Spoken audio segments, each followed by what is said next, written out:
नमस्कार साथियों, मैं डॉक्टर आशीष कुमार जैन, शिक्षाचार्य, संस्कृत विभाग, एकलव्य विश्वविद्यालय दमोह, मध्य प्रदेश। आज की इस कक्षा में हम शोध प्रबंध का प्राक प्रस्तुतिकरण, जिसे प्री सबमिशन वाइवा के नाम से जानते हैं, वह किस प्रकार से होता है, उसमें कौन कौन से बिंदुओं पर आपको पीपीटी बनाना है, इस विषय में हम आज चर्चा करेंगे। उसके विषय होंगे कि शोध प्रबंध की प्राक प्रस्तुति क्या है, शोध प्रबंध की प्राक प्रस्तुति की आवश्यकता। आवाज पहुंच रही है आप तक? ठीक है, बता दीजिएगा। शोध प्रबंध की प्राक प्रस्तुति क्या है और शोध प्रबंध की प्राक प्रस्तुति की आवश्यकता क्या है, शोध प्रबंध की प्राक प्रस्तुति का मुख्य प्रश्न कैसा होना चाहिए, उनके मुख्य बिंदु कौन कौन से होंगे और प्रस्तुति का तरीका क्या हो। कुछ इन बिंदुओं पर हम आज आपसे चर्चा करने वाले हैं। शोधार्थियों से मेरा कहना है, आप वीडियो के अंत तक और कक्षा के अंत तक आप बने रहें, जिससे कि आप अपनी प्राक प्रस्तुति किस प्रकार से देंगे। सर्वप्रथम में जिनका थीसिस सबमिट हो चुका है, प्री सबमिशन हो चुका है, उन सब शोधार्थियों के लिए मैं एकलव्य विश्वविद्यालय दमोह मध्य प्रदेश की ओर से आप सभी को शुभकामनाएं मैं प्रेषित करता हूँ। तथा हम अब आज के आगे के विषय पर हम पढ़ते हैं, प्राक प्रस्तुति क्या है। देखिए, शोध प्रबंध की प्राक प्रस्तुति, शोध प्रबंध की प्राक प्रस्तुति से तात्पर्य शोध प्रबंध की अंतिम तैयारी के शोध प्रबंध में प्रतिपादित विषय सामग्री का समग्र सार निचोड़ शोधार्थी विधिवत तरीके से अकादमिक किंतु सरल सहज सुबोध शैली में विषय विशेषज्ञों के मध्य शोध प्रबंध की रूपरेखा को, जो उसने शोध प्रबंध लिखा है उसकी समग्र रूपरेखा को वैज्ञानिक पद्धति से प्रस्तुत करता है, उसे हम शोध प्रबंध की प्राक प्रस्तुति कहते हैं या प्री सबमिशन वाइवा के नाम से उसे जानते हैं। इसकी आवश्यकता इसलिए है, एक तो आपका शोध प्रबंध व्यवस्थित हो जाए और यूजीसी के नियम के अनुरूप शोध गंगा के फॉर्मेट में आपका शोध प्रबंध होना चाहिए और विश्वविद्यालय के नियम के अनुरूप होना चाहिए, और जो शोध शाखा के द्वारा निर्देशित आपको किया गया है, जिन बुकों को लेकर के, जिन डॉक्यूमेंट्स को लेकर के, वह डॉक्यूमेंट्स का परीक्षण एक बार हो जाए तो उसके लिए भी ये बहुत महत्वपूर्ण होता है।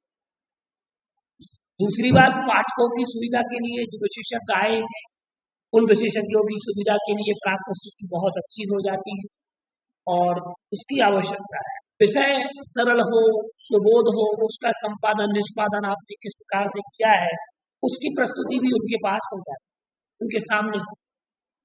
विषय के संक्षिप्त समग्र प्रस्तुतिकरण के लिए शोध प्रबंध का मूल्यांकन और सुधार की आवश्यक है।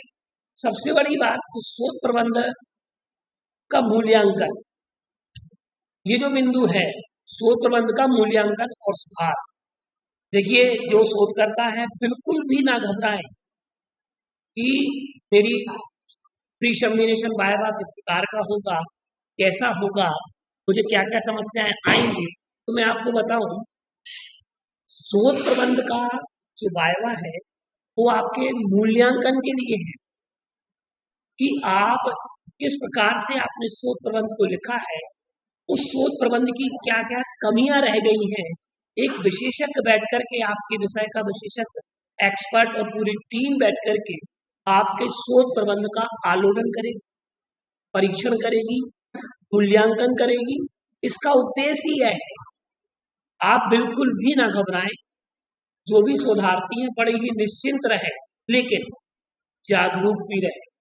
आप अपने शोध प्रबंध को ये मान के चलिएगा, जब तक आपकी एक डेट नहीं आ जाती है प्रेजेंटेशन वाइवा की, तब तक आप अपने शोध प्रबंध का आलोकन कर लें, अध्ययन कर लें और उसकी विशेषताओं को आप देखें।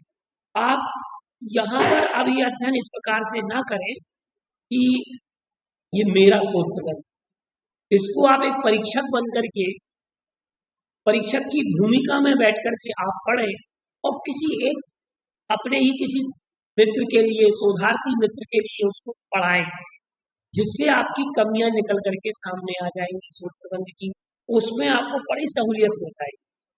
क्योंकि देखिए, जो आप लिख रहे हैं वो हो सकता है कि हमने जल्दबाजी में, शोधार्थी ने डेट को देख करके, लास्ट डेट को देख करके जल्दी जल्दी सबमिट किया हो, विश्वविद्यालय के निर्देशों के आधार पर आपने उसको एक समस्या पूर्ति कर दी हो, तो आपके लिए ये समय है, तो आप बिल्कुल भी ना घबराएं, निश्चिंत रहें, लेकिन सचेत भी रहें, जागरूक रहें, सजग रहें, सज्ज रहें, तैयार रहें, और पूरी तैयारी के साथ आप प्री प्रेजेंटेशन वाइवा का एक प्रेजेंटेशन बना करके लाएं, पीपीटी प्रेजेंटेशन बनाएं, और आप अपने शोध के सारांश को पढ़ें। शोध का सारांश है, आप उस सारांशिका को बहुत अच्छे से पढ़ें, शोध संक्षेपिका को, और आपने पीएचडी में जो 1 पेज का 2 पेज का जो शोध सारांश लगाया है उसको बार बार पढ़ें। तो ये मूल्यांकन और सुधार के लिए आवश्यक है, समस्या पूर्ति के लिए आवश्यक है, और शोधार्थी की जो शोध से संबंधित समस्याओं का निराकरण है, उस निराकरण के लिए ये बहुत आवश्यक है। इसलिए विद्यार्थी, शोधार्थी बिल्कुल भी ना घबराएं कि अब क्या होगा, कैसे होगा। आप टेंशन में बिल्कुल मत रहें, आप उसे बहुत सरलता से लें, सहजता से लें, क्योंकि शोध प्रबंध आपने लिखा है, आपको सारा नॉलेज है, तो आप उसको बहुत अच्छे से प्रस्तुत कर पाएंगे। हाँ, उसकी कुछ अशुद्धियां, गलतियां सुधार करने के लिए आप दूसरे, अपने कोई आपका निकटस्थ है, मित्र है, परिजन है, शिक्षित है, उसके सामने आप प्रेजेंट बार बार करें उस थीसिस को, तो आपका प्रैक्टिस भी होता चला जाएगा, प्रयोग भी होता जाएगा। ठीक है ना। अब हम देखते हैं कि शोध प्रबंध की जो आवश्यकता है और उसकी प्रस्तुति कैसी हो। एक तो शोध प्रबंध की प्राक प्रस्तुति विश्वविद्यालय के नियम जो मैं आपको पहले बता चुका हूँ, उसके अनुरूप हो, क्रमिक हो, व्यवस्थित हो, उसकी शैली सरल हो, बोधगम्य हो, व्याकरण की दृष्टि से सुगम हो, वर्तनी, परिशुद्धता और टंकण की ध्यान रखें, टंकण की अशुद्धियों का, समस्त बिंदुओं का संक्षिप्तीकरण हो, ग्राफ, तालिका, चित्र, तुलनात्मक चार्ट आदि वो आप ज्यादा इसमें शामिल ना करें। हाँ, अगर आपको आवश्यक है प्रस्तुति के समय में, तो आप किसी 2-4 चार्ट को, जो आपका फाइंडिंग है, उस फाइंडिंग को आप दिखा सकते हैं। और अधिकतम आपको इसमें 40 स्लाइड बनाना है। 40 स्लाइड में आप अपना प्रेजेंटेशन वाइवा पीपीटी बना करके आप लेकर के विश्वविद्यालय में आए, और अपना उसका पीडीएफ भी लेकर के आए, और साथ में आप अपना पीपीटी पेन ड्राइव में आप लेकर के आए, और उसकी सॉफ्ट कॉपी के साथ साथ उसकी एक हार्ड कॉपी प्रिंट आप जरूर निकाल लें, जिससे आपको पढ़ने में सुविधा हो, और उसके साथ साथ जो मूल्यांकन करता है हम उनको वितरित कर सकें। तो कम से कम उसकी 5 प्रतियां आप निकाल करके, प्रिंट निकाल करके अवश्य लेकर के आए। आपका वाइवा बहुत अच्छा हो, ये बिल्कुल निश्चित है, सुनिश्चित है कि अगर आप जितना अच्छे से आप अपने विषय को रख पाएंगे, प्रेजेंट कर पाएंगे, और अपनी वाक कला को परिमार्जित अवश्य कर लें, कि आप बार बार उसको प्रेजेंट करें, घबराएं बिल्कुल भी ना। आपके माथे पर घबराहट नहीं दिखना चाहिए, चिंता की रेखाएं नहीं दिखना चाहिए, इससे आपका प्रेजेंटेशन बहुत अच्छा होगा। इसलिए आप घर पे प्रैक्टिस करके जरूर आए। अब देखिए, हम आपके वाइवा को और सरल बना देना चाहते हैं। शोध प्रबंध की प्रस्तुति का जो सारांश का है, जो उसका मुख्य प्रश्न है, तो मुख्य प्रश्न आपको कुछ नहीं करना है, आपकी थीसिस का, आपकी पीएचडी का जो मुख्य प्रश्न है, उसमें शोध का विषय, शीर्षक, एकलव्य विश्वविद्यालय का मोनो, और पीएचडी की उपाधि हेतु प्रस्तुत शोध प्रबंध या प्राक प्रस्तुति, यहाँ क्या लिख देंगे, शोध प्रबंध की प्राक प्रस्तुति, ये आपको लिख देना है। क्या लिख देना है, शोध प्रबंध की प्राक प्रस्तुति। यहाँ पर आपको ये जरूर से जरूर ये बात आपको यहाँ लिख देना है शोध प्रबंध की प्राक प्रस्तुति। ठीक है ना, मैं लिख दे रहा हूँ उसमें ताकि आपकी मिस्टेक ना हो। ठीक है, लिख गया, ओके। फिर आपका विभाग, अब संकाय, संकाय के बाद विभाग। संस्कृत विभाग है तो संस्कृत चयन, और प्राकृत अध्ययन विभाग है तो अध्ययन, फिजिक्स है तो फिजिक्स, कॉमर्स है तो कॉमर्स, मैनेजमेंट तो मैनेजमेंट, जो भी आपका विभाग, जो आपका संकाय है ना, तो इस प्रकार उसका मुख्य प्रश्न होगा। ये आपने देख लिया, स्क्रीन पर दिखाई दे रहा है। और अब इसमें आपके शोध निर्देशक का नाम, पद सहित हो, शोधार्थी का नाम हो, तो इस प्रकार से आप करें। अब देखिए मुख्य बिंदु जो मैं आपको बता देना चाहता हूँ, और आप लोगों के मन में बार बार विचार आ रहा होगा कि मुख्य बिंदु बताइए। तो मुख्य बिंदुओं के लिए अ, आपका एक शोध का शीर्षक आपकी प्रस्तुति पर एक पेज पर हो, एक पेज आपको उसका बनाना है शोध के शीर्षक का, और उसी के नीचे आप प्रस्तावना, ये मुख्य बिंदु आप जान लें, शीर्षक, प्रस्तावना, उद्देश्य तथा महत्व, समस्या कथन, पूर्व शोध कार्य का सर्वेक्षण, पूर्व साहित्य समीक्षा, प्रस्तावित शोध कार्य का योगदान, शोध प्रबंध में प्रयुक्त शोध विधि प्रविधि, शोध प्रबंध में प्रयुक्त परिकल्पना, शोध प्रबंध की योजना एवं परिसीमा। ठीक है ना, इसके साथ साथ शोध प्रबंध का सारांश, प्रस्तावित शोध के भावी परिणाम और संयोजित परिशिष्ट का विवरण, ये आपको यहाँ पर इतने बिंदुओं में आपको देना। अब आप देखिएगा, ये बिंदु मैं आपको तरीका भी बताऊंगा कि किस तरीके से आपका तैयार होगा, और आप बिल्कुल वीडियो के अंत तक बने रहें, क्लास के अंत तक बने रहें। इन बिंदुओं में हमें किस प्रकार से, किस भाषा में, किस पद्धति से, किस शैली में लिखना है, ये भी मैं आपको स्पष्ट करने जा रहा हूँ। आप जितने शोधार्थी हैं उन सभी शोधार्थियों के लिए बहुत ही उपयोगी वीडियो है। तो आप सभी लोग अपना एक नोटबुक और पेन ले लें, जिससे आपको सहूलियत हो जाएगी, आप लिख सकेंगे। आपकी शोध यात्रा को हम बहुत सरल करने वाले हैं। तो अब आपके मन में विचार आ रहा होगा कि हम प्रस्तावना में क्या लिखेंगे, क्या प्रस्तुति है, और इसके बिंदु कौन कौन से होंगे, इनमें किस प्रकार से लिखना है। तो आप एक बार रिवाइज कर लें कि सबसे पहले शीर्षक लिखना है, प्रस्तावना लिखना है, उद्देश्य तथा महत्व लिखना है, पूर्व शोध कार्य का सर्वेक्षण, साहित्य की समीक्षा, प्रस्तावित शोध कार्य का योगदान, प्रबंध, शोध प्रबंध में प्रयुक्त शोध प्रविधि, शोध प्रबंध में प्रयुक्त परिकल्पना, ये नोट करते जाएं। शोध प्रबंध की योजना एवं परिसीमाएं, अध्यायों का विभाजन, शोध प्रबंध का सारांश, प्रस्तावित शोध के भावी परिणाम और संयोजित परिशिष्ट का विवरण, संदर्भ ग्रंथ सूची आदि। ये इतने ही मुख्य बिंदु हैं।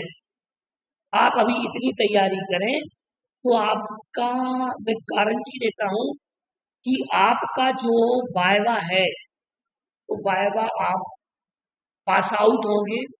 परीक्षक, निरीक्षक, पर्यवेक्षक और आपके एक्सपर्ट निश्चिततः आपसे प्रसन्न होकर के ही जाएंगे कि अगर आप इतने बिंदुओं पर विचार कर लेते हैं और आप अपनी थीसिस का पूरा निचोड़ इन बिंदुओं में डाल देंगे, भर देंगे, फिल कर देंगे, तो आपका प्री-सेमिनेशन वायवा सक्सेसफुल, बिल्कुल मान के चलिएगा।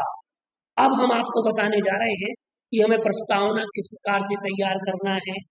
एक एक बिंदुवार मैं आपको बताऊंगा, आप बिल्कुल नोट करते जाएं। ठीक है ना। इसमें देखिए प्रस्तावना, इसको विषय प्रवेश भी लिख सकते हैं, भूमिका भी लिख सकते हैं, क्योंकि एक विषय मैंने लिख रखा है, शोध का विषय आचार्य समंत भद्रकृत रत्न करंडक श्रावकाचार्य का दार्शनिक अध्ययन। इसके बाद सब क्या है चाहूंगा, रत्न करंडक, ये आचार्य समंत भद्र का ग्रंथ, और इस समंत भद्र के ग्रंथ पर हम जो काम कर रहे हैं, और इन समंत भद्र जी के ये शोध का विषय है, मैं इसी के आधार पर आपको बताऊंगा, डेमो है। अब आप अपने अपने विषय के अनुसार कार्य करें, जो भी आपका विषय हो, चाहे वह भाषा आपकी संस्कृत हो चलेगा, हिंदी हो चलेगा, आपकी भाषा इंग्लिश हो चलेगा। भाषा कभी बाधा नहीं होती, और बाधा होना भी नहीं चाहिए। हम भारत देश में रहने वाले लोग हैं और स्वतंत्रता का अधिकार हमें दिया गया। देखिए, प्रस्तावना में क्या करना है कि अपने विषय से संबंधित जो आपका विषय है, उस विषय से संबंधित प्रारंभिक बिंदुओं का एवं संपूर्ण विषय का सामान्य परिचय प्रस्तावना में आप, ठीक है ना। जो आप पूरा थीसिस लिख रहे हैं, तो आप अपनी थीसिस में जो भी प्रस्तावना आपने दी है, उस प्रस्तावना को एक बार पढ़ें। उस प्रस्तावना को उठा करके आप अपने इस बिंदु पर सेट करें। देखिए, आपने जो प्रस्तावना पहले दी है वो शोध प्रबंध की प्रस्तावना। अब आपको शोध प्रबंध का पूरा निचोड़, कि आप जब प्रस्तावना लिख रहे थे तब आपका सोच अलग था, आपकी विचारधाराएं अलग थी, लेकिन अब आप परिपक्व हो चुके। अब आपको बिल्कुल पीएचडी की डिग्री अवार्ड होने के सन्निकट हैं आप। तो आपकी सोच, आपके शब्द, आपकी भाषा और आपकी शैली एक शोधार्थी की तरह होना चाहिए। परिपक्व फल जो सरस होता है, रस से भरा हुआ होता है, तथा उसकी सुगंधी चारों तरफ फैली हुई होती है। जब आप आम लेने जाते हैं तो आप क्या करते हैं? आम की उस आकार को देखते, उसके प्रकार को देखते, उसके छिलके को देखते हैं। फिर उसके बाद अगर आपका मन नहीं भरता तो आप उसको नासिका तक ले जाते हैं, उसको सूंघ करके भी देखते हैं। उसकी सुगंध से भी आप पहचान जाते हैं कि फल पका हुआ है कि नहीं, ये सरस है कि नहीं, ये रसदार है कि नहीं। तो ये इसी प्रकार से आपकी प्रस्तावना बतलाती है कि आपके शोध का परिपाक कितना है, आपके शोध का हेतु कितना पूर्ण हो चुका है। आपके शोध प्रबंध का जो हेतु है लिखने का, वो पूरा का पूरा परिदृश्य आप उस प्रस्तावना के एक पेज में कम से कम शब्दों में सार गहलियो थोथा दियो बचाए, जिस प्रकार से पूरा सार ग्रहण किया जाता है, जिस प्रकार से एक राजहंस मोतियों को चुनता है, हंस और राजहंस की जो प्रवृत्ति है वो मोतियों को चुनने की है, तो वह मोतियों को चुनता है। उसी प्रकार से आपको एक एक मोती, एक एक शब्द रूपी मोती इस प्रस्तावना में पूरे अध्यायों का सार निचोड़ निकाल करके पिरोना है। अब आपको समझ में आ गया होगा कि प्रस्तावना में हमें क्या लिखना है, ठीक है ना। हम अगले बिंदु की ओर बढ़ते हैं, उद्देश्य तथा महत्व। देखिए, आपके पीएचडी करने का, शोध प्रबंध लिखने का उद्देश्य क्या था, आपका महत्व क्या था, इस विषय में आप चर्चा करनी है। क्योंकि देखो, बिना उद्देश्य के कोई कार्य नहीं होता। देखो, इसमें आपको कुछ उद्देश्य मैं बता रहा हूं, उदाहरण के लिए उन उद्देश्यों को आप अपने विषय के अनुरूप परिवर्तित करके आप लिख सकते हैं, उसमें छूट है। मैंने आपको केवल एक स्केच खींचा है, इस स्केचिंग में, इस खाके में, इस सांचे में आपको अपना पीपीटी डालना है। क्योंकि आप शोधार्थी हैं, आपने अपने शोध निर्देशक के पास आपने कार्य किया है, और आपको अपने शोध निर्देशक से संपर्क करके जब आप पीपीटी बना लें तो एक बार आप अपने शोध निर्देशक को अवश्य चेक करा लें, दिखा लें। क्योंकि शोध निर्देशक ने आपका एक पितृवत, एक मातृवत, मित्रवत, गुरु बन करके आपका मार्गदर्शन किया है, तो निश्चित वो अभी भी मार्गदर्शित आपको करेंगे। नवीन तथ्यों की खोज, आपका उद्देश्य क्या है आपके विषय के? नवीन तथ्यों की खोज करना। इसमें खोज की संभावनाएं थी शोध प्रबंध में। इस विषय में आपको उल्लेख करना है कि इस विषय जो आपका टाइटल है, उस टाइटल को हमेशा आपको केंद्र बिंदु में रखना है। चाहे आपका वह सोशियोलॉजी का विषय हो, लिटरेचर का विषय हो, साहित्य में संस्कृत का हो, हिंदी का हो, प्राकृत का हो, अथवा अंग्रेजी का हो, पाली का हो, अथवा दर्शन का हो, बुद्धिज्म का हो, जैनिज्म का हो, अथवा गांधी दर्शन का हो, अथवा और भी अन्य दर्शन, सर दर्शनों का हो, उन सब में आपको क्या करना है? नवीन तथ्यों की खोज। मनोविज्ञान का है, सोशियोलॉजी का है, राजनीति शास्त्र का है, अथवा भूगोल का है, और भी अन्य विषय जो है, अथवा साइंस ग्रुप से है, मैनेजमेंट ग्रुप का है, आप अपने विषय के अनुरूप उसमें लिखें। नवीन तथ्यों की खोज, नवीन ज्ञान का विकास एवं वर्गीकरण, यथार्थ स्थिति के ज्ञान से समस्याओं का समाधान, किसी सिद्धांत के अनुक्रमों, पारस्परिक संबंधों तथा किसी घटना के साथ सहसंबंध जानकारी। इसके अलावा भी इनके सैद्धांतिक उद्देश्य हैं और भी अन्य उद्देश्य हो सकते हैं। सत्यात्मक है, तथ्यात्मक है, व्यवहारिक है। तो ये उद्देश्यों को आप स्क्रीन पर देख लें और आप इसको नोट कर लें या स्क्रीनशॉट आप लेकर के रख सकते। अब देखिए अगला बिंदु है पूर्व शोधकार का सर्वेक्षण और पूर्व साहित्य की शोध समीक्षा।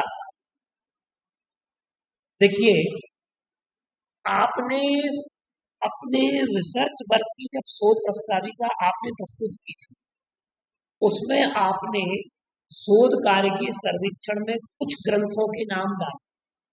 तो शोध प्रबंध के विषय से संबंधित शोध कार्य, शोध पत्रों की जानकारी जो शोध प्रस्ताविका में, शोध के प्रारूप में, सिनॉप्सिस में आपने प्रस्तुत की थी, तथा शोध कार्य के दौरान पूर्व साहित्य की जो जानकारी अर्जित हुई हो।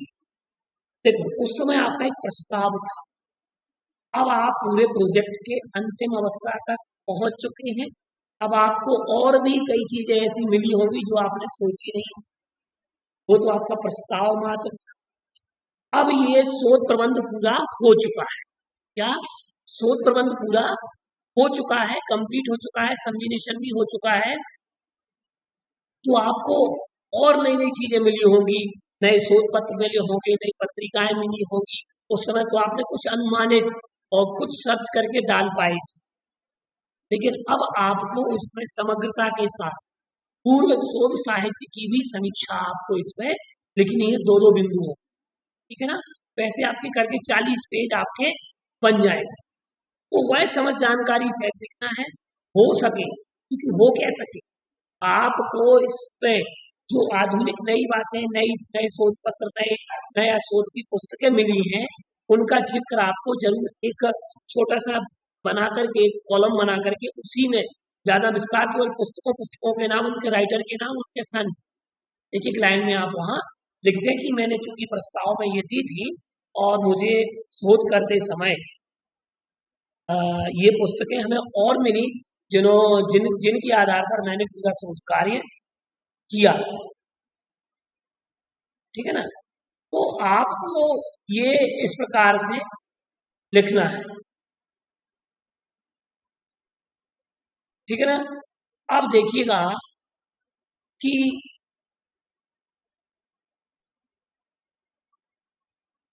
जो शोध कार्य है, इस शोध कार्य में पूर्व साहित्य की समीक्षा हमने आपकी कर दी। अब बात आती है प्रस्तावित शोध कार्य का योगदान। ये मुख्य बिंदु है जिस पर आपको फोकस करना है, जिस पर आपको सबसे मुख्य फोकस करना है कि प्रस्तावित जो शोध प्रबंध है, शोध कार्य का योगदान क्या है, शोध प्रबंध का योगदान, इसका शोध कार्य या शोध प्रबंध का योगदान। यहां शोध कार्य या प्रबंध लिख दें हम, ठीक है ना।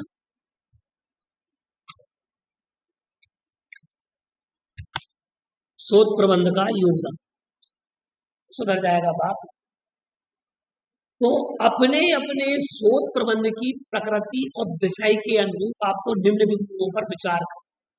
आपका विषय जो भी, टॉपिक जो भी हो, आपका विभाग हो, तो उस विभाग के अनुरूप, विषय के अनुरूप आपको मुख्य ध्यान रखना है कि शोध प्रबंध में आपने जो विषय लिया है उस विषय का आमूल चूल निचोड़, तो आपके शोध प्रबंध में आपका भारतीय ज्ञान परंपरा में शोध कार्य का क्या अवदान, इंडियन नॉलेज सिस्टम, आपके शोध प्रबंध का इंडियन नॉलेज सिस्टम में क्या योगदान, अवदान है, क्या उपयोगिता है, इस बात को आपको प्रस्तुत करना है। राष्ट्रीय अवदान क्या है, राष्ट्रीय हित में क्या है, सामाजिक अवदान क्या है, समाज के लिए कितना उपयोगी है, सांस्कृतिक अवदान क्या है उसका, आर्थिक अवदान क्या है, नैतिक, जीवन मूल्यात्मक, शैक्षणिक अवदान, ये मैंने आपको बिंदु दिए। अब आपको अपने अपने शोध प्रबंध के शीर्षक की प्रकृति और विषय की प्रकृति, विषय के क्षेत्र आदि का विचार करके शोध प्रबंध के अवदान को आपको बतलाना। आप इसमें बहुत अच्छे से प्रेजेंट करें और बहुत गंभीरता के साथ, मैं बार बार ये बात कह रहा हूं कि आप शोध प्रबंध का अध्ययन बार बार करें। जितनी बार आप पुनश्चर्या करेंगे, पुनः पाठन करेंगे, आपको उतनी बार नई नई बात मिलेगी। आपके पास अभी बहुत समय है, आप अपने समय का पूरा उपयोग करें। तो मुख्य बात क्या करना है, आपको ध्यान रखना है कि भारतीय ज्ञान परंपरा में आपके शोध कार्य का, शोध प्रबंध का क्या भूमिका है, राष्ट्रीय हितों में आपके शोध प्रबंध क्या कर सकता है, सामाजिक कार्यों में, सामाजिक उत्थान में आपके शोध प्रबंध ने क्या किया, क्या उपयोगिता कर सकता है, सांस्कृतिक अवदान, आर्थिक अवदान, नैतिकता की आधार पर किस प्रकार से खरा उतर रहा है आपका शोध प्रबंध, जीवन मूल्यों के आधार पर किस प्रकार से खरा उतर रहा है शोध प्रबंध, शैक्षणिक अवदान क्या है। इन बिंदुओं पर आपको मुख्यतः विचार करना है। ये बातें आपको ध्यान रखनी, इन बिंदुओं को जब तक आप अपने शोध प्रबंध को अच्छी तरह नहीं पढ़ेंगे, आप इस पीपीटी को नहीं बना पाएंगे या आप अपनी बात नहीं रख पाएंगे। आपको वाक कला सीखनी है, किस प्रकार से प्रस्तुत करना है आपका शोध प्रबंध, घबराना बिल्कुल नहीं। चलिए हम अगले बिंदु की ओर बढ़ते हैं कि अगला बिंदु हमें क्या बतलाने आने वाला है। तो देखिए ये बड़ा सरल बिंदु, आपके लिए भी सरल है। प्रस्तावित कार्य के क्षेत्र में उल्लेखनीय अवदान, जिसमें मैंने आपको बताया इसी का बिंदु है कि शोध प्रस्ताविका में जो आपने अवदान दिया था उसके साथ लिखने का तरीका बता रहा। प्रस्तावित शोध प्रबंध के लेखन के दौरान संबंधित विषय का, विषय के आधार पर विविध आयाम, जो मैंने आपको बताया, विविध दृष्टियों के से जो लेखनीय अवदान हो, वह समस्त जानकारी आपको इसमें लिखना है, लेकिन कम कम अक्षरों में, कम कम बिंदुओं में, छोटे छोटे से पॉइंट बना करके आपको, हाँ आप समझा सकते हैं उन बातों को, लेकिन पॉइंटेड आप अवश्य करें, क्योंकि स्लाइड में जगह कम होगी। ये देखिए अवदान मिल गया और उल्लेखनीय योगदान। अब बात आती है शोध प्रबंध में प्रयुक्त शोध प्रविधि। इस पर जो विशेषज्ञ है वो आपसे इस पॉइंट पर काफी चर्चा कर सकते, काफी देर तक चर्चा कर सकते। तो एक बार आप, जब हमने कोर्स वर्क करवाया था पीएचडी का और रिसर्च की विधियां हमने आपको बतलाई थी, एक बार लिंक पर जाकर के वो पुराने वीडियो खोज लें, और वो वीडियोस पड़े हुए हैं लिंक पर, क्लब की वेबसाइट पर भी पड़े हैं, ठीक है ना, तो आप वहां से भी आप सर्च कर सकते हैं। साथ में और भी जो मैंने आपको लिंक दी थी, आप अपने व्हाट्सएप ग्रुप पर देखिएगा, उसमें लिंक आज भी डली हुई है, तो उन पर आप देख सकते हैं कि आशीष सर ने शोध प्रविधि किस प्रकार से बतलाई थी अलग अलग सब्जेक्ट वाइज, तो आप देख सकते हो। नहीं हो तो मैं आपको शेयर कर दूंगा या फिर इस वीडियो के कमेंट्स बॉक्स में मैं आपको दे दूंगा, विवरण में आपको इनको दे दूंगा, ठीक है ना, उस लिंक। शोध प्रस्ताविका जो आपने प्रस्तुत की थी शोध प्रविधि को, और शोध कार्य शोध प्रबंध लेखन के दौरान संबंधित विषय के आधार शोधकर्ता के द्वारा जो शोध प्रविधि का प्रयोग किया गया हो उसका उल्लेख कर। आपने प्रस्तावित शोध प्रविधि दी थी, हो सकता है आपको शोध कार्य करते करते आपने उसको चेंज किया हो, तो प्रस्ताव था, और हो सकता है आपने और अन्य विधियां उसमें जोड़ दी हो। शोध की प्रकृति के आधार पर आपका शोध ऐतिहासिक था, विश्लेषणात्मक है, शोधात्मक पद्धति थी, विवरणात्मक शोध है, वैज्ञानिक पद्धति का प्रयोग किया। तो उन पद्धतियों को आप देख लें, किस पद्धति उसका उल्लेख करेंगे, और उसकी हिस्ट्री भी आप पढ़ें। देखिए, उसकी हिस्ट्री पढ़ना इसलिए जरूरी है कि हो सकता है वो आपसे उसको क्वेश्चन करे कि आप कैसे कह सकते हैं कि आपका शोध प्रबंध इस प्रकृति का है, सिद्ध करिए आप।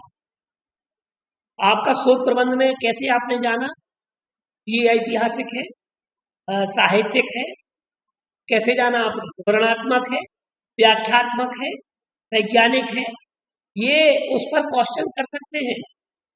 तो आप उसकी तैयारी जरूर से जरूर कर लें, पुराने डॉक्यूमेंट, पुराने नोट्स आप देख लें।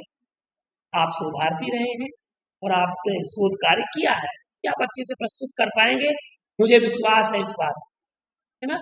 चलिए हम अगले विषय पर आपसे बात करते हैं। अब देखो, इसमें आपने कौन कौन से न्यायाधर्श प्रयुक्त किए थे ये आपको ध्यान रखना है।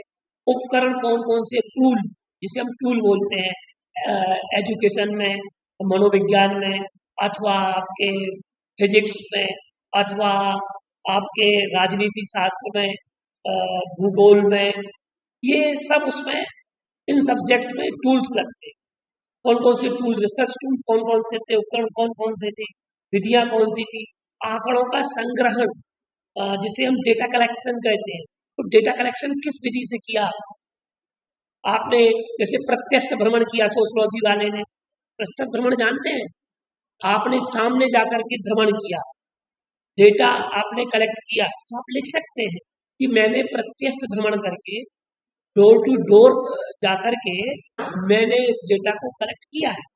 ये आपकी कौन कौन से टूल्स लगाए, साक्षात्कार विधि थी, प्रश्नावली अनुसूची विधि थी, आप उसमें कह सकते हैं, बोल सकते हैं, लेकिन आपने जब पढ़ा होगा तब आप बोल पाएंगे, उसको अच्छे से प्रेजेंट कर पाएंगे। इसलिए मैं कह रहा हूँ आप लोगों से कि आप उस बिंदु पर अच्छे से विचार करके आए कि क्वेश्चन बनेंगे, तय है, सुनिश्चित है, एक्सपर्ट पूछेगा पूछेगा पूछेगा, आप ध्यान रख करके आइएगा इस बात। अब हम बात करें शोध की परिकल्पना, हाइपोथेसिस, इस पर प्रश्न होंगे बहुत, और मैंने कई वाइवा देखे हैं, मैंने भी वाइवा दिया है, और मुझे इन प्रश्नों का नॉलेज है कि किस प्रकार के प्रश्न हो सकते। आपकी शोध की हाइपोथेसिस क्या है, आपकी परिकल्पना, उपकल्पना, ये एक ही समानार्थी शब्द है, अंग्रेजी में कहो, हिंदी में कहो, परिकल्पना, कल्पना, उपकल्पना, ये सब है, एक ही समानार्थ है इनके। देखिए, परिकल्पना अर्थ होता है पूर्व विचार, पूर्व के सिद्धांत। अब देखिए, इसमें आपको क्या देना है, इन बिंदुओं में आप क्या देंगे। आपने थीसिस लिख लिया, बहुत अच्छी बात, लेकिन इसमें देखो, शोध विषय चयन के हेतुओं का उल्लेख, कारण, मैंने अपने शोध प्रबंध का विषय ये क्यों रखा, ये पूछेंगे कि आपने विषय क्यों चयनित किया, ये प्रश्न पूछा जाए। इस शोध प्रबंध की परिकल्पना के पीछे आपकी क्या कल्पना थी, क्या मंशा थी, क्या सोच था आपका, क्या आपका विचार था, आपके सिद्धांत कौन कौन से थे, इसको ही तो परिकल्पना कहते हैं ना। आपने पढ़ा है, चयनित विषय की आवश्यकता क्यों पड़ी आपको, आपने इसी विषय को चयन करने की आपके मन में क्यों आया, क्या प्रेरणा है, किसने प्रेरणा दी, ये सारे क्वेश्चन होंगे। ठीक है ना। शोध परिकल्पना की विशेषताएं क्या है, आपने जो हाइपोथेसिस दी है वो क्या विशेषता वाली है, आपकी विशिष्ट है, सत्य है, क्या आप वो पूरी परिकल्पना है आप उसको ढाल पाए क्या, पूरा शोध प्रबंध, क्या आपका शोध प्रबंध पूरा इन परिकल्पनाओं में ढल गया, आपको की कोई कमी नजर आई क्या, ये प्रश्न होगा। विशिष्ट है क्या, सत्य है, सक्षम है, तार्किक और आपका औचित्यपूर्ण है कि नहीं ये परिकल्पना, क्या आपने पाया, तो आप उसमें उत्तर देंगे कि हाँ मेरी परिकल्पना विशिष्ट, तो उसकी विशिष्टता निकाल करके रखो। सत्य है, सत्यात्मकता निकाल करके रखो बिंदु। सक्षम है, जो मैंने परिकल्पना की थी उससे भी अधिक आगे है। सत्य है, तार्किक है, आप उसके कुछ तर्क छांट करके रख रहे हैं आप अपने प्रेजेंटेशन। औचित्यपूर्ण है या नहीं, ये प्रश्न होंगे। सामान्य, देखो परिकल्पना क्या है, सामान्य परिकल्पना का प्रयोग किया कि जटिल परिकल्पना का प्रयोग किया, सांख्यिकीय परिकल्पना का प्रयोग किया, अस्थायी परिकल्पना का प्रयोग किया, या नल परिकल्पना, शून्य परिकल्पना। ये परिकल्पना के भेद हैं, प्रकार हैं, इस पर आपको विचार करके आना है। ठीक है ना। परिकल्पना वाला बिंदु तय, कोई विद्यार्थी बताए हमें, समझ में आ गया ना, आगे बढ़े, चलिए बहुत बढ़िया। अब शोध प्रबंध की योजना और परिसीमाएं। शोध प्रबंध की प्रस्ताविका में शोध प्रबंध के अध्यायों का जो प्रस्तुतिकरण किया गया है, उन अध्यायों का क्रम से वर्णन करना है। आपका कुल मिलाकर के सिनॉप्सिस में आपने जो परिकल्पना परियोजनाएं दी हैं वो आपको देना है, समझ शीर्षकों के सहित उल्लेख करना है, बिंदुओं सहित उल्लेख करना है। आपने जो शोध प्रस्ताविका में बिंदु दिए थे, हो सकता है कुछ बिंदु बढ़ गए होंगे, तो वो सारे बिंदु इस परिसीमा में एक ही पेज पर सारा आ जाए आपका, ऐसा आप पेज बना। अब शोध प्रबंध का सारांश, तो यहाँ अध्याय क्रम से जो आप अपने आपने थीसिस में 1 पेज का 2 पेज का जो शोध सारांश लगाया है, जो शोध सारांश आपने दिया है आपके अध्यायों में, थीसिस में 1 पेज वाला जो मांगा जाता है शोध गंगा की प्रोफार्मा में, आपने जो 1 पेज में बनाया है, जो मैंने पिछले वीडियो में आपको बताया था, उस वीडियो पर जाकर के आप देख लें कि वो शोध सारांश किस प्रकार से तैयार हमें करना था। उसमें अध्याय, अध्याय का नाम और उसके अंदर के बिंदु एक ही पेज पर आ जाएं। ठीक है ना, वो मैंने आपको बना करके दिया था। अब आप देखिएगा कि इसमें एक अध्याय में मैंने ये दे दिया, स्क्रीन पर दिख रहा है कि समंतभद्र स्वामी का परिचय, ग्रंथकार का जीवन वृत्त और विस्तृत विवेचन। तो इसमें आपको पूरे के पूरे बिंदु आपको देना है। ये अध्याय 2 आ जाएगा, उसमें लिखा रहेगा, जिससे क्लियर हो जाए, आप उस चीज को प्रस्तुत कर सकें और आपकी अध्यायों में जितने भी बिंदु हो वो सारे बिंदु इसमें डाल दें, क्योंकि आपका शोध प्रबंध का सारांश बना रखा है, उसको आपको इसमें मर्ज बस करना है। इस विषय को मैं ज्यादा नहीं समझा रहा हूँ, क्योंकि आपको शोध सार पता है पहले से, मैं समझा चुका हूँ विस्तार पूर्वक। ये तीसरा अध्याय, चौथे अध्याय, अध्याय का शीर्षक और उसका विषय, जो निष्कर्ष निकाले वो इसमें आएंगे। अध्याय 4, अध्याय 5 और उसका विषय, विषय वस्तु और आपके 6-7 जितने भी अध्याय हो, सारे अध्यायों का 1 पेज में आप उसका ऐसा प्रस्तुतिकरण तैयार करें कि आपका जो आपके जो एक्सपर्ट आएंगे वो एक्सपर्ट खुश होकर के जाए। अब शोध प्रबंध के भावी परिणाम, इस विषय पर विचार आपको करना है। देखिए, शोध प्रबंध की आपको मैं पहले समझा चुका हूं, जो हमने आपको एक बिंदु समझाया था कि तो शोध, इसके पहले देखो आपको मैं आपको बता रहा हूं, एक बिंदु मैंने आपको योगदान वाला बिंदु समझाया था, उसी बिंदु को देखो इसका तरीका थोड़ा चेंज हो जाएगा। देखिए, इसकी आपकी फाइंडिंग क्या होगी, यहाँ आपको फाइंडिंग देना है, विशेषता देना है, विशिष्टता देना है। यहाँ देखो शोध प्रबंध की उपयोगिता आपको देना है, भारतीय ज्ञान परंपरा से संबद्धता क्या है, लैंग्वेज थोड़ी सी चेंज कर देना है, राष्ट्रीय दृष्टिकोण की दृष्टि से क्या उपयोगिता है, सामान्य दृष्टिकोण की दृष्टि से क्या उपयोगिता है, सांस्कृतिक दृष्टिकोण की दृष्टि से आपके शोध प्रबंध की क्या उपयोगिता है, आर्थिक दृष्टिकोण की दृष्टि से क्या उपयोगिता है, ऐसे ही नैतिक, जीवन मूल्यात्मक, शैक्षणिक दृष्टिकोण। लेकिन ये आपके शोध प्रबंध के विषय के उस पर निर्भर करेगा और क्षेत्र पर निर्भर करेगा। ये मुख्य बिंदु है, इन बिंदुओं को आप विशेष ध्यान रखें। बात आती है परिशिष्ट की। जो परिशिष्ट वाला विवरण है, उस परिशिष्ट वाले विवरण में आपको संदर्भ ग्रंथ सूची और उसका पैटर्न, आपको एक पैटर्न दे देना है।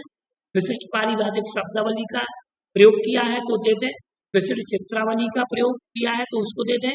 एक आध संकेताक्षर जो आपने बनाया है ग्रंथ का, जैसे कि भावना सार लिखा तो उसका भा और सार, आपने जो संदर्भ ग्रंथ प्रयोग किए हैं उन ग्रंथों का शॉर्ट फॉर्म में आपको एक यहाँ पर देना है और उसका पैटर्न आप दे सकते हैं ये, जिस पैटर्न से आपने प्रयोग किया है।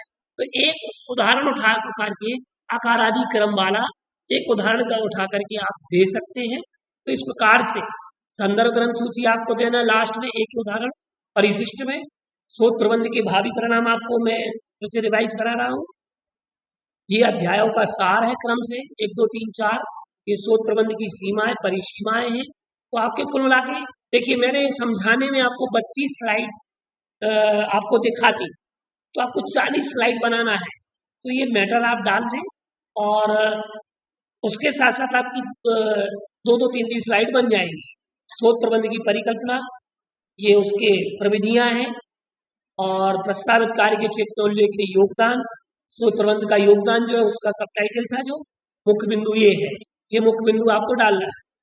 पूर्व शोध कार्य का सर्वेक्षण और पूर्व साहित्य समीक्षा दोनों को मर्ज करना है। उद्देश्य महत्व क्या है, आवश्यकता क्या है, प्रस्तावना, इसकी आवश्यकता क्या है, ठीक है ना। ये आपको मुख्य रूप से इन बिंदुओं पर विचार करना है।